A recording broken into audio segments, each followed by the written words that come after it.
ನಮ್ಮ ಹೋರಾಟ ಕಾಂಗ್ರೆಸ್ ಸರ್ಕಾರದ ವಿರುದ್ಧವಿದೆ. ರೈತರ ನಿರ್ಲಕ್ಷ್ಯ ಮಾಡಿದೆ ಸರ್ಕಾರ. ಕಬ್ಬು ಬೆಳೆಗಾರರಿಗೆ ಮೆಕ್ಕೆಜೋಳ, ಭತ್ತ, ತೊಗರಿ ಬೆಳೆದ ರೈತರಿಗೆ ಅಪಚಾರ ಮಾಡಿದ್ದಾರೆ ಎಂದು ಬಿಜೆಪಿ ರಾಜ್ಯಾಧ್ಯಕ್ಷ ಬಿವೈ ವಿಜೇಂದ್ರ ಆರೋಪಿಸಿದರು. ಸೋಮವಾರ ಬೆಳಗಾವಿಯಲ್ಲಿ ಸುದ್ದಿಗಾರರೊಂದಿಗೆ ಮಾತನಾಡಿದರು. ಸಿಎಂ ವೈಮಾನಿಕ ಸಮೀಕ್ಷೆ ಮಾಡಿದ್ರು. ಸಿದ್ದರಾಮಯ್ಯ ನೇತೃತ್ವ ಸರ್ಕಾರ ರೈತರನ್ನ ನಿರ್ಲಕ್ಷಿಸಿದ್ದಾರೆ. ನಾವು ನಾಳೆ 20,000 ಜನರನ್ನ ಸೇರಿಸಿ ಪ್ರತಿಭಟನೆ ನಡೆಸುತ್ತಿದ್ದೇವೆ ಎಂದರು. ನಮ್ಮ ಈ ಹೋರಾಟ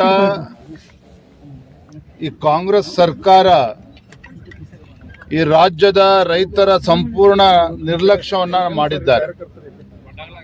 ರಾಜ್ಯ ಸರ್ಕಾರ ಈ ಕಾಂಗ್ರೆಸ್ ಸರ್ಕಾರ ಏನಿದೆ, ಕಬ್ಬು ಬೆಳೆಗಾರರ ಸಮಸ್ಯೆಗೆ ಪರಿಹಾರವನ್ನು ಕೊಡೋದಾಗ್ಲಿ, ಮೆಕ್ಕೆಜೋಳ ರೈತರ ಸಮಸ್ಯೆಗೆ ಸ್ಪಂದನೆ ಮಾಡುವಂತ ಕೆಲಸ ಆಗಲಿ, ಭತ್ತ, ತೊಗರಿ, ಉದ್ದು ಎಲ್ಲ ರೈತರು ಕೂಡ ಸಂಕಷ್ಟದಲ್ಲಿದ್ದಾಗ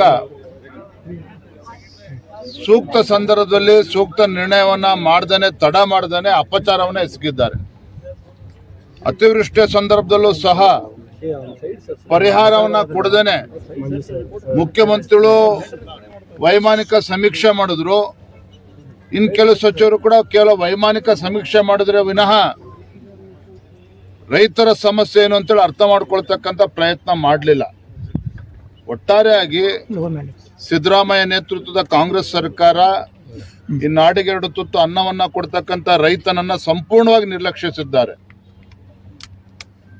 ಈ ಎಲ್ಲ ವಿಚಾರಗಳನ್ನು ತೆಗೆದುಕೊಂಡು ನಾವು ಇವತ್ತು ಹೋರಾಟವನ್ನ ಕೈಗೆತ್ತಿಕೊಂಡಿದ್ದೇವೆ. ಸುಮಾರು 15-20 ಸಾವಿರ ಸಂಖ್ಯೆಯಲ್ಲಿ ರೈತರು ಎಲ್ಲರೂ ಕೂಡ ಅಕ್ಕಪಕ್ಕ ಜಿಲ್ಲೆಯಿಂದನೂ ಕೂಡ ಬರ್ತಾ ಇದ್ದಾರೆ.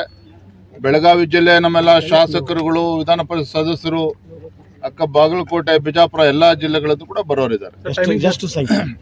ಕನಿಷ್ಠ 20-25 ಸಾವಿರ ಜನ ಸೇರ್ತಾರೆ. ಪ್ರತಿಭಟನೆ ಇಲ್ಲಿಗೆ ಮಾತ್ರ ಸೀಮಿತ ಆಗುತ್ತೆ ಅಥವಾ ಸುವರ್ಣಸೌಧಕ್ಕೆ ಹೋಗುವಂತ ಯತ್ನ ಏನಾದರೂ ಇರುತ್ತೆ ಸರ್? ಸುವರ್ಣಸೌಧ ಮುತ್ತಿಗೆಯನ್ನ ಹಾಕ್ತೇವೆ ನಾಳೆ ದಿನ. ಯಾಕಂದ್ರೆ ಈ ಸರ್ಕಾರ ಕಣ್ಣಿದ್ದು ಕುರುಡನಂತೆ, ಕಿವಿ ಇದ್ದು ಕಿವುಡನಂತೆ ಆ ನಟನೆ ಮಾಡ್ತಾ ಇದೆ. ಪರಿಹಾರ ಕೊಡಿ ಅಂತ ಹೇಳಿದ್ರೆ ಕೇಂದ್ರ ಸರ್ಕಾರದ ಮೇಲೆ ಆರೋಪವನ್ನ ಮಾಡ್ತಾರೆ. ಸಿದ್ದರಾಮಯ್ಯನವರೇ, DK ಶಿವಕುಮಾರ್ ರೈತರ ಸಂಕಷ್ಟಕ್ಕೆ ಸ್ಪಂದನೆ ಮಾಡಿ ಅಂತ ಹೇಳಿದ್ರೆ ಪ್ರಧಾನಮಂತ್ರಿಗಳು ಪತ್ರವನ್ನು ಬರೀತಾರೆ. ಈ ರಾಜ್ಯ ಸರ್ಕಾರಕ್ಕೆ ತನ್ನ ಜವಾಬ್ದಾರಿನೇ ಇಲ್ಲ. ಎಲ್ಲವೂ ಕೂಡ ಕೇಂದ್ರದ ಮೇಲೆ ದೂರುವಂತ ಒಂದು ಪರಿಪಾಠವನ್ನ ಬೆಳೆಸ್ಕೊಂಡಿದ್ದಾರೆ. ಇವತ್ತು ನಮಗೆ ಬೇಕಾಗಿರುವಂತದ್ದು, ವಿಶೇಷವಾಗಿ ಇವತ್ತು ಬೆಳಗಾವಿಯ ಏನು ಸುವರ್ಣಸೌಧದಲ್ಲಿ ಚಳಿಗಾಲದ ಅಧಿವೇಶನ ಪ್ರಾರಂಭ ಆಗಿದೆ. ರೈತರು ಇವತ್ತು ಎದುರು ನೋಡ್ತಾ ಇದ್ದಾರೆ. ಇಲ್ಲಾದ್ರೂ ಕೂಡ ಕನಿಷ್ಠ ಈ ನಾಡಿನ ದೊರೆ ಮುಖ್ಯಮಂತ್ರಿಗಳು ನಮಗೆ ಪರಿಹಾರವನ್ನು ಕೊಡ್ತಾರಾ ಅಂತೇಳಿ ಕಾಯ್ತಾ ಇದ್ದಾರೆ. ಆ ಪರಿಹಾರನ ಕೊಡಬೇಕು ಅನ್ನೋ ಆಗ್ರಹವೂ ಕೂಡ ಭಾರತೀಯ ಜನತಾ ಪಾರ್ಟಿ ಅದು. ಕಣ್ಣಿದ್ದು ಕಾಣದಂತೆ, ಕಿವಿ ಇದ್ದು ಕಿವುಡರಂತೆ ಸರ್ಕಾರದ ಸಚಿವರು ವರ್ತನೆ ಮಾಡ್ತಿದ್ದಾರೆ. ಪರಿಹಾರ ವಿಚಾರವಾಗಿ ಕೇಂದ್ರ ಕಡೆ ಬೊಟ್ಟು ಮಾಡ್ತಾರೆ. ಇಲ್ಲಾದ್ರೂ ಸಿಎಂ ಪರಿಹಾರ ಕೊಡ್ತಾರಾ ಎಂದು ರೈತರು ಕಾಯ್ತಾ ಇದ್ದಾರೆ. ಆದ್ರೆ ಸಿಎಂ ಕೇಂದ್ರ ಸರ್ಕಾರದ ಮೇಲೆ ಬೊಟ್ಟು ಮಾಡ್ತಾ ಇದ್ದಾರೆ ಎಂದರು. 138 ಶಾಸಕರು ಇದ್ದಾರೆ. ಖಜಾನೆಗೆ ಬರ್ತಾ ಇರೋ ದುಡ್ಡು ಎಲ್ಲಿ ಹೋಗ್ತಾ ಇದೆ? ಉತ್ತರ ಕರ್ನಾಟಕದ ಸಮಸ್ಯೆಗಳ ಬಗ್ಗೆ ನಾವು ಹೋರಾಟ ಮಾಡ್ತೇವೆ ಎಂದರು. Krishna, KMM news, Belagavi.